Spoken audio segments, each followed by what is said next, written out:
Hello students, मैं BP Singh, subject आईपीएमई, और उसमें जो आज का टॉपिक है वो फंक्शन ऑफ मार्केटिंग मैनेजर। तो कल हमने मार्केटिंग मैनेजर की कौन कौन सी क्वालिटी होनी चाहिए उस बारे में डिस्कस किया था। उसी से संबंधित आज उसके फंक्शंस पर प्रकाश डालेंगे। तो यहाँ पर जो मार्केटिंग मैनेजर का फंक्शन में जो सबसे पहली चीज़ आती है वो आती है कि मार्केटिंग मैनेजर का जो काम होता है to determine the goal, means वो सारे के सारे गोल को निर्धारित करना, कंपनी के गोल को निर्धारित करना, जिसमें उसे क्या चीज़ बनानी है और उसको कैसे बेचना है और किस प्राइस पर बेचना है, किस वॉल्यूम में बेचना है और इसके लिए उसे क्या क्या करना है। तो यहाँ पर जो सबसे पहले कॉन्सेप्ट बताया था इंटीग्रेटेड मार्केटिंग। इंटीग्रेटेड मार्केटिंग में जो मार्केटिंग मैनेजर है उसकी जिम्मेदारी होती है कि वो सारे के सारे डिपार्टमेंट को ध्यान रखता है, सारे के सारे डिपार्टमेंट को कोऑर्डिनेट करता है और उनसे संबंधित जो है इंफॉर्मेशन भी रखता है। जिस तरह से कि बताया था इंटीग्रेटेड मार्केटिंग में सबसे ज़्यादा इंपॉर्टेंट होता है 4 P's। इसका मतलब सबसे पहले प्रोडक्ट जो कस्टमर के मतलब आवश्यकता के अनुसार होता है, as per his need, as per his requirement, उसके रिक्वायरमेंट के अनुसार होता है। इसके बाद उसका जो प्राइस जो कस्टमर को सूट करे, इसका मतलब प्राइस भी कस्टमर को ध्यान में रखते हुए किया जाता है।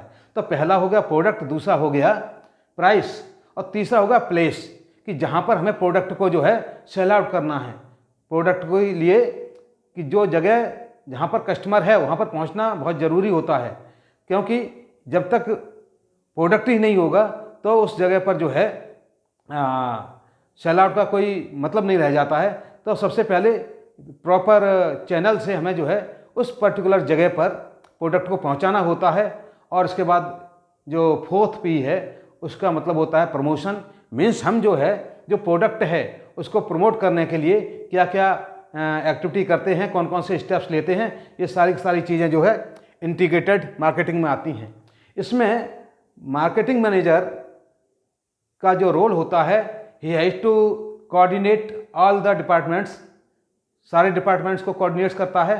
Let it be finance department, production department और पर्सनल डिपार्टमेंट या मार्केटिंग डिपार्टमेंट। तो इन सारे के सारे डिपार्टमेंट की उसको जानकारी होती है और सारे डिपार्टमेंट से वो कोऑर्डिनेट करके रखता है। यहाँ पर इसको अगर हम इंटीग्रेटेड मार्केटिंग को अलग अलग स्टेप्स में देखते हैं तो यहाँ पर देखते हैं कि सबसे पहले इंटीग्रेटेड मार्केटिंग में उसे कुछ एक प्रोसीजर फॉलो करनी होती है, जिसमें सबसे पहले होता है कलेक्शन ऑफ द डेटास।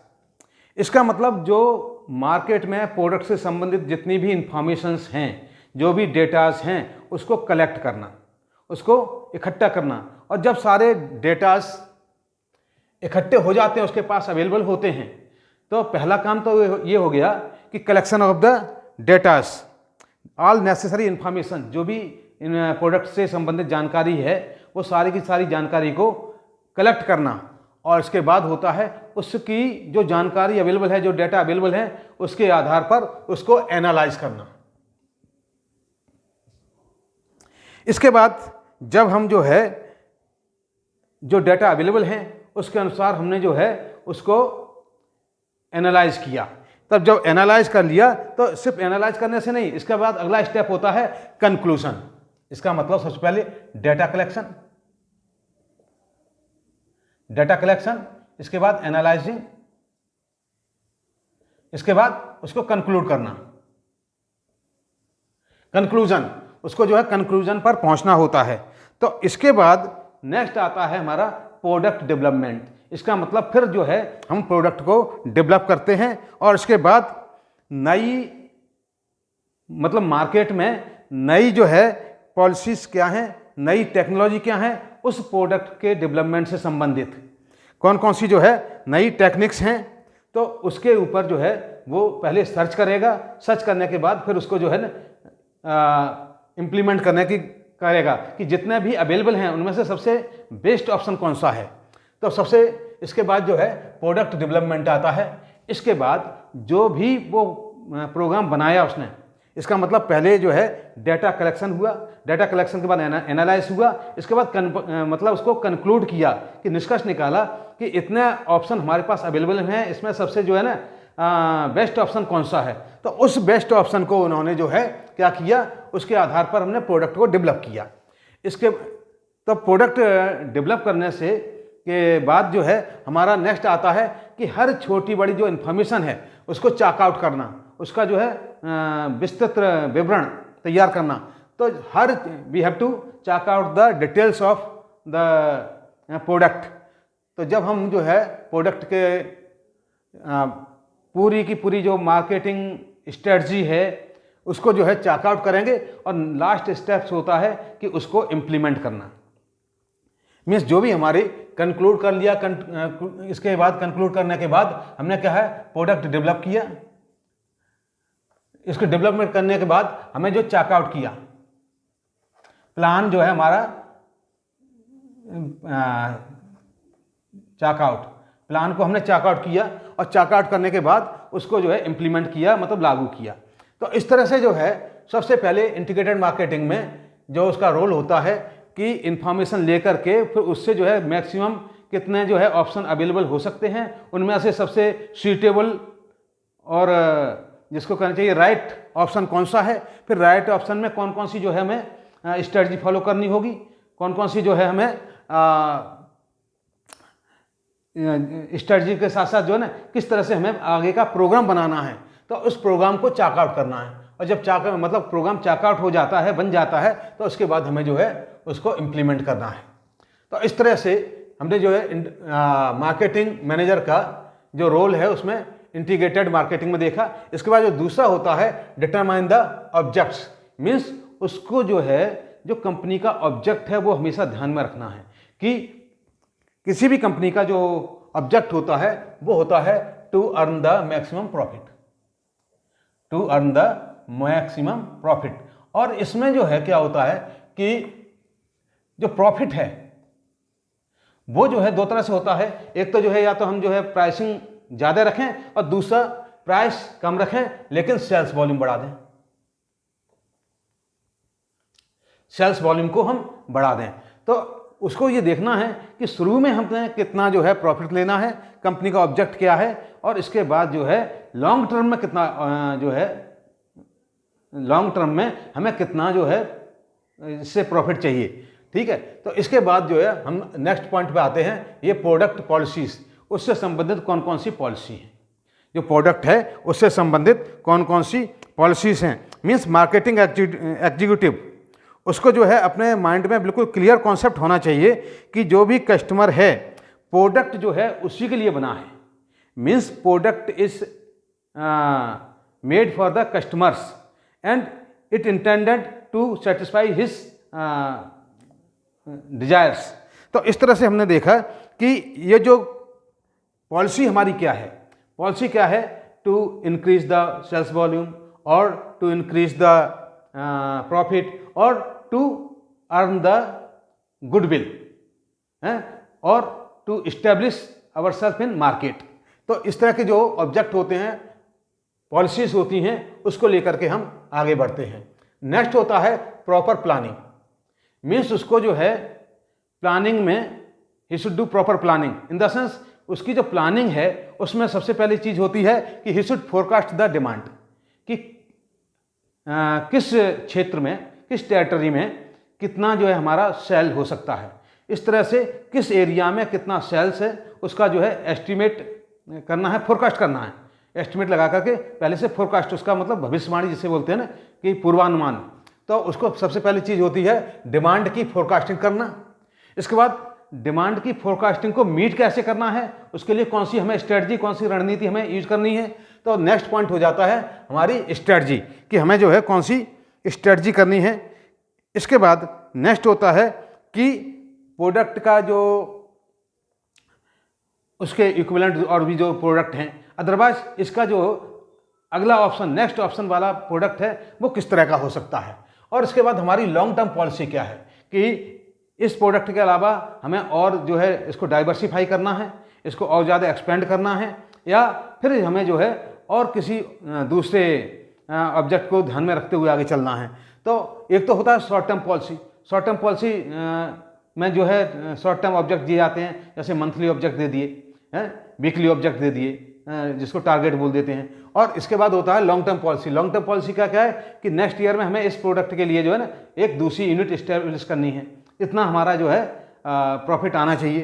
तो ये जो होती है कि हमारी सबसे पहले डिमांड की फोरकास्टिंग हो गई, जो हमारी मांग है कहाँ से कितनी होगी, और फिर उस डिमांड को मीट करना, उसको जो है सप्लाई करना, और इसके बाद उस सप्लाई करने के लिए हमारी कौन कौन सी स्ट्रेटजी होगी, उस स्ट्रेटजी पे काम करना, और इसके बाद उससे जो है लॉन्ग टर्म ऑब्जेक्ट हम किस तरह से अचीव कर सकते हैं, किस तरह से प्राप्त कर सकते हैं, उसके बारे में मतलब अपने आप को फोकस करना होता है। नेक्स्ट होता है सेलिंग, क्योंकि मार्केटिंग का ये भी एक महत्वपूर्ण पहलू है। This also one of the most important factor, क्योंकि अल्टीमेट ऑब्जेक्ट तो सेल आउट ही होता है।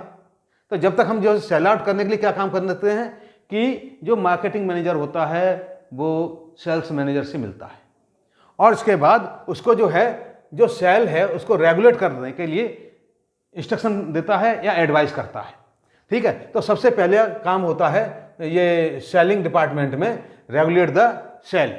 इसके बाद आइडेंटिफाई द टेरिटरी, टेरिटरी को आइडेंटिफाई करना होता है। उस टेरिटरी में कहाँ पर किस इंप्रूवमेंट की ज़रूरत होती है, कहाँ पर नए कस्टमर को बढ़ाने की ज़रूरत होती है, कहाँ पर कस्टमर कम हो रहे हैं, वहाँ पर जो है पुराने वाले कस्टमर को किस तरह से रिटर्न कर सकते हैं उसकी ज़रूरत होती है। तो इस तरह से ये जो टेरिटरी पर ध्यान देता है। नेक्स्ट इसका काम होता है ट्रेनिंग। जो भी सेल्समैन हैं, जो भी मार्केटिंग एग्जीक्यूटिव हैं, उनको रिक्रूट करना, इसके बाद उनको ट्रेंड करना, और इसके बाद फिर उनको जो है इंश्योर करना कि वो जो है करेक्ट काम के लिए लगाए गए हैं, जिस काम के लिए लगाए गए हैं उस काम के लिए they are fit and they are willing to work. And main point होता है कि जो आदमी जिस जगह पर लगाया गया है उस जगह के लिए वो सूटेबल है या नहीं है। तो उस जगह के कोई अनुसार उसको सूटेबल बनाने के लिए, उसको जो है उपयुक्त बनाने के लिए उसकी ट्रेनिंग की ज़रूरत होती है। और ट्रेनिंग से ही जो इंडिविजुअल जो पर्सन है वो जो है सेल में ज़्यादा एक्सपर्ट रहेगा, या सिर्फ मार्केटिंग में ज़्यादा एक्सपर्ट रहेगा, या फिर किस जगह पर किस आदमी को कौन सा काम देना है जिससे कि उसका जो मैक्सिमम आउटपुट लिया जा सके। तो ये जो ट्रेनिंग का जो मेन पर्पस होता है वो ये होता है कि पहले तो मैन पावर को ट्रेंड करना, और दूसरा जो ट्रेंड मैन पावर है उससे मैक्सिमम आउटपुट लेना, मीन्स मैन पावर का मैक्सिमम यूटिलाइजेशन करना। तो ये यूटिलाइजेशन होता है वो ज़्यादा ज़रूरी होता है।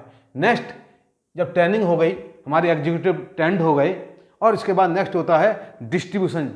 मीन्स हमें जो है अपना प्रोडक्ट को डिस्ट्रीब्यूट करना है, उसको जो है उस जगह पर पहुंचाना है। उसके लिए अलग अलग चैनल्स होती हैं जिसको हम डिस्ट्रीब्यूशन चैनल्स बोलते हैं। तो वो डिस्ट्रीब्यूशन चैनल्स भी डिसाइड करना है कि शॉर्ट डिस्टेंस है तो उसके लिए हम जो है ट्रक वगैरह का यूज़ कर सकते हैं, जो लॉन्ग डिस्टेंस है उसके लिए हम जो है ये गुड्स ट्रेन वगैरह का यूज़ कर सकते हैं, या फिर बाई एयर कार्गो जो सप्लाई देते हैं, डिलीवरी करते हैं, उसका यूज़ कर सकते हैं। तो कहाँ पर हमें कौन से चैनल का यूज़ करना है वो हमारा डिस्ट्रीब्यूशन चैनल डिसाइड करेगा।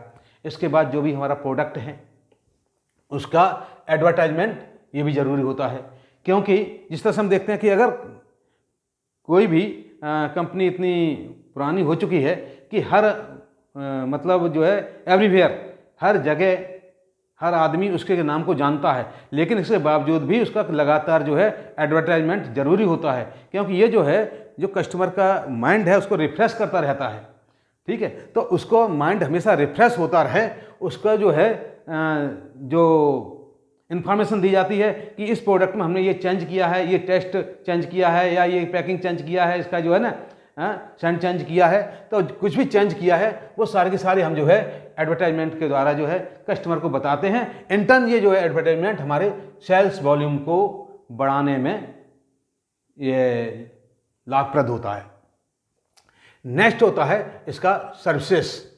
ये फंक्शन इंपॉर्टेंट फंक्शन है, क्योंकि इस फंक्शन में क्या होता है कि जो मार्केटिंग मैनेजर होता है वो टॉप मैनेजमेंट से जो है इंस्ट्रक्शन लेता है, टॉप मैनेजमेंट का जो ऑब्जेक्टिव्स हैं उसको लेता है, किस तरह से जो है अपनी कंपनी को आगे बढ़ाना है, किस प्रोडक्ट को किस लेवल तक लेके जाना है, वो जो है ऐसे इंस्ट्रक्शन लेगा। इसके बाद जो भी एक्टिविटी हो रही हैं उसका दूसरा काम होता है, मतलब नेक्स्ट काम होता है उसको सुपरवाइज करना। तो जो एग्जिस्टिंग हमारा प्रोडक्ट है उसको सुपरवाइज करना, इसके बाद किस किस एरिया में उसका सेल्स बढ़ सकता है, इसके बाद नए मार्केट को सर्च करना, मतलब उसके लिए और भी मार्केट कि अगर जो है इसका मार्केट एक जगह है तो दूसरी जगह के मार्केट के लिए हमें क्या क्या करना पड़ेगा। तो in search of the new market, वो जो है दूसरे मार्केट की भी तलाश जारी रखता है। इसके बाद उसको जो है साथ ही साथ जो प्रोडक्ट है उसकी परफॉर्मेंस है उसको भी इवेल्यूएट करना होता है। और नेक्स्ट होता है कि इवेल्यूएशन के साथ साथ जो है उसको चैनल जो हमारा डिस्ट्रीब्यूशन के लिए ज़रूरत होती है उसका भी ध्यान रखना होता है, क्योंकि जो चैनल हम यूज कर रहे हैं वो इकोनॉमिक होना चाहिए। तो इन सब के साथ इसमें एक और इम्पॉर्टेंट चीज़ आती है कि हमें जो है इकोनॉमिक कंडीशन और उसके साथ साथ ये पॉलिटिकल कंडीशन का भी ध्यान रखना होता है, क्योंकि इकोनॉमिक कंडीशन और पॉलिटिकल कंडीशन तो इस तरह की हैं कि अगर हमें जो है मतलब इन्वेस्ट करने की ज़रूरत पड़ती है और अगर लोन इजीली मिल सकता है तब तो सही है, तो हम ज़्यादा उसको जो टारगेट लेकर चल सकते हैं। इसी तरह से अगर पॉलिटिकल कंडीशन सही है जो हमारे फेवर में है तो हमारी बिजनेस जो है आगे बढ़ेगी। अदरवाइज अगर पॉलिटिकल ये स्टेबिलिटी नहीं है, पॉलिटिकल कंडीशन जो है ना हमारे फेवर में नहीं है, तो इस केस में क्या है कि हमारा जो है सेल्स वॉल्यूम भी डाउन जाएगा और उसके बाद जो है हमें और भी बहुत सी चीज़ें जो उस पर टैक्स वगैरह लगते हैं है ना उसका भी जो है सामना करना पड़ सकता है। तो इन चीज़ों के लिए मार्केटिंग मैनेजर को इकोनॉमिक और पॉलिटिकल कंडीशंस का से जो है ये परिचित होना बहुत ज़रूरी होता है। अच्छा, इसके बाद जो है देखते हैं कि इसके मार्केटिंग के सिद्धांत कौन कौन से हैं। तो अभी तक जो बताया था वो सारे के सारे जो प्रिंसिपल्स ऑफ द मार्केटिंग के जो प्रिंसिपल होते हैं वो कौन कौन से होते हैं कि सबसे पहले देखते हैं कि प्रिंसिपल ऑफ प्लानिंग का मतलब होता है कि प्रेजेंट में रहकर के फ्यूचर में क्या करना है उस चीज़ का जो है वो आज ही प्लान करता है। मीन्स उसके दिमाग में ये चीज़ रहती है what is to be produced, how is to be produced and why whom it is to be produced. कोई भी चीज़ है कौन सी चीज़ हमें प्रोड्यूस करनी है, कैसे करनी है और किसके द्वारा की जानी है। तो इस सब चीज़ का जो है प्रेजेंट की कंडीशन को ध्यान में रखते हुए आगे क्या करना है उस चीज़ का जो सेट होता है उसको हम जो है प्लानिंग कहते हैं। Means planning of the future, keeping in view today's scenario. तो आज के प्रेजेंट में रहते हुए फ्यूचर का जो प्लान करना होता है, उसके बारे में फोरकास्टिंग करना होता है, उसके बारे में जो डिसीजन लेना होता है उसको हम जो है प्लानिंग कहते हैं। इसके बाद नेक्स्ट होता है ऑर्गेनाइजेशन। मीन्स उसका इस सिद्धांत के अनुसार ऑर्गेनाइजेशन को हमें किस तरह से चलाना है। मीन्स ऑर्गेनाइजेशन का सिस्टम क्या होना चाहिए, कौन किसके अंडर में रहेगा और कौन किसके जो है टॉप में रहेगा और कौन किसके बराबर में रहेगा। इस तरह के सारे एग्जीक्यूटिव को, सारे मैनेजर्स के लिए जो एक चेन ऑफ कमांड होती है उसके लिए हम जो देखते हैं कि इसका जो है ऑर्गेनाइजेशन कहते हैं। तो ऑर्गेनाइजेशन मीन्स हमारा मेन मोटो जो है वो कस्टमर सेटिस्फैक्शन है और कस्टमर सेटिस्फैक्शन के लिए हमको अपने जो काम है उसको कितना डिवीजन में बांटना है और उस डिवीजन में किस बंदे का क्या है, मतलब काम का जो लोड है उसके लिए रिस्पॉन्सिबल कौन रहेगा, उसका हेड कौन रहेगा और वो जो है उसके लिए अकाउंटेबल रहेगा। नेक्स्ट होता है कंट्रोल इन द सेंस जो भी हम काम कर रहे हैं, कंट्रोलिंग का मतलब होता है कि पहले तो हम जो है उसके स्टैंडर्ड को सेट कर लें कि हमें जो है ये चीज़ इस तरह से चाहिए। इसके बाद चाहे वो प्रोडक्ट का हो या पर्सनल का हो, सबसे पहले स्टैंडर्ड सेट करना है। स्टैंडर्ड सेट करने के बाद एक्चुअल जो परफॉर्मेंस है उससे जो है उसको मिलान करना है। तो जो स्टैंडर्ड सेट किया हुआ उससे और जो एक्चुअल परफॉर्मेंस है उससे, इन दोनों से जो है हम मिलान करते हैं। इसके बाद जो डेविएशन होता है उस पर हम जो है स्टडी करते हैं कि इस डेविएशन का कारण कौन कौन से हैं और किस तरह से जो है ये जो हमारी परफॉर्मेंस है वो जो है एक्चुअल परफॉर्मेंस हमारी आइडियोलॉजिकल परफॉर्मेंस से किस तरह से मिल सकती है। इसका मतलब कि अगर हम जो है कोई भी काम कर रहे हैं तो आइडियोलॉजिकल मैनर में किस तरह से होना चाहिए और एक्चुअल मैनर में किस तरह से है, तो हम जो है एक्चुअल मैनर से चलते हुए आइडियोलॉजिकल मैनर में किस तरह से पहुंच सकते हैं, इस चीज़ को हम कंट्रोल में देखते हैं। नेक्स्ट होता है प्रिंसिपल ऑफ द डायरेक्शन। इसका मतलब जब भी हम कोई काम करते हैं तो उसमें जो है direction means issuing the orders, issuing the instructions, ठीक है, किस कौन से जो है आदेश, कौन से जो है ये इंस्ट्रक्शंस जो इशू किए जाते हैं, ठीक है, और इसके बाद उसको जो है किस डायरेक्शन में लेके जाना होता है, उसको डायरेक्ट भी करना है कि आगे तुम्हें जो है क्या काम करना है, कैसे करना है, उसकी जो है स्टैंडर्ड ऑपरेटिंग प्रोसीजर क्या होती है, तो इस चीज़ को जो है डायरेक्शन में आता है। नेक्स्ट आता है ऑब्जेक्टिविटी। ऑब्जेक्टिविटी मीन्स कोई भी हम जो है मार्केटिंग में सारे जो डिपार्टमेंट्स हैं उनको ऑब्जेक्ट दिए जाते हैं और वो सारे के सारे ऑब्जेक्ट मिलकर के कंपनी के ऑब्जेक्ट से टैली करते हैं। इसका मतलब जो भी डिपार्टमेंटल ऑब्जेक्ट होते हैं वो सारे के सारे ऑब्जेक्ट मिलकर के वो कंपनी का ऑब्जेक्ट निर्धारित करते हैं। तो इस तरह से जो है हर एक जगह जो है छोटे से लेकर के बड़े तक, मतलब हर एक का जो टारगेट होता है और टारगेट के अनुसार ही हम उनको जो है ये बताया जाता है कि आपको कितना अचीव करना है और इन टर्न टोटल जो है सेल आउट वॉल्यूम को देख करके कितना हमें प्रॉफिट होगा इस पूरी फाइनेंशियल में, इस चीज़ को जो है डिसाइड किया जाता है। तो ऑब्जेक्टिव जो है हमारे शॉर्ट टर्म भी हो सकते हैं, लॉन्ग टर्म भी हो सकते हैं कि इस साल का मतलब हमारा ऑब्जेक्टिव ये है और अगले साल जो है इसका 10% बढ़ करके होगा, इस तरह से। नेक्स्ट होता है सेल्स प्रमोशन, क्योंकि सेल्स प्रमोशन जो भी हम सेल आउट कर रहे हैं तो उसके लिए जो है पहली चीज़ तो ये है कि जो हमारे कस्टमर हैं वो बने रहें और दूसरे नए कस्टमर को हमें जो है सर्च करना होता है कि जो जिनका जो है लेटेंट है, जिनके अंदर पोटेंशियल है लेकिन वो जो है किसी कारण से नहीं उसकी चीज़ को ले पा रहे हैं, तो किस तरह से उनको मोटिवेट किया जाए जिससे कि वो जो है उस चीज़ को खरीद लें। तो उसके लिए कौन कौन सी पॉलिसी, चाहे ये जो है ये प्राइस वाली पॉलिसी होती है, चाहे जो है छूट वाली या वारंटी वाली, कौन सी पॉलिसी लाएं जिससे कि हमारी जो है सेल्स प्रमोशन को हम जो है इफेक्टिव बना सकें। नेक्स्ट होता है मोटिवेशन। किसी मैनेजर के लिए ज़रूरी है कि उसके अंडर में जो काम करने वाला स्टाफ है, जो फोर्स है, जो पर्सनल हैं, वो जो है हाईली मोटिवेटेड हों, क्योंकि जब इंडिविजुअल हाईली मोटिवेटेड होता है तो वो हर काम को जो मन से करता है, इंटर्न जो है उसमें सक्सेस के चांसेस 100% होते हैं। लेकिन अगर कोई डिमोलाइज्ड है, डिमोटिवेटेड है, तो उसमें क्या होता है कि वो जो है काम सही ढंग से नहीं कर पाता, और अगर काम सही ढंग से नहीं होता है तो उसमें जो है उसके रिजल्ट्स जो है वो अच्छे नहीं आते हैं, वो जो है नेगेटिव में आते हैं। और दूसरा क्या है कि वो जो है जो he can not keep a pace with the others also, जो है दूसरे लोगों के साथ कदम से कदम मिला करके वो नहीं चल सकता है। तो हर आदमी जो है अपने फुल पोटेंशियल के साथ काम करे, इसके लिए जो मोटिवेशन जरूरी होता है। इसके बाद नेक्स्ट होता है कि principal of the research and development.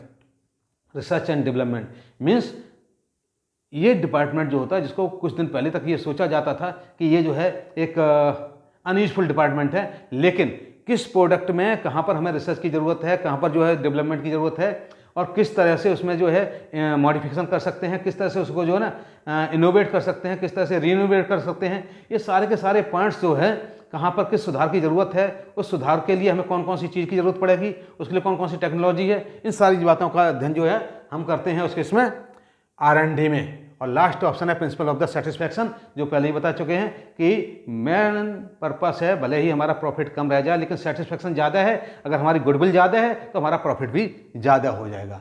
तो इस तरह से हमने जो है फंक्शन ऑफ मार्केटिंग मैनेजर और इसके बाद प्रिंसिपल ऑफ द मार्केटिंग को डिस्कस किया। तो आज के लिए इतना ही। Thank you very much. तब तक आप स्वस्थ रहो, अच्छी तरह से अपने आप को keep your self healthy. This is I wish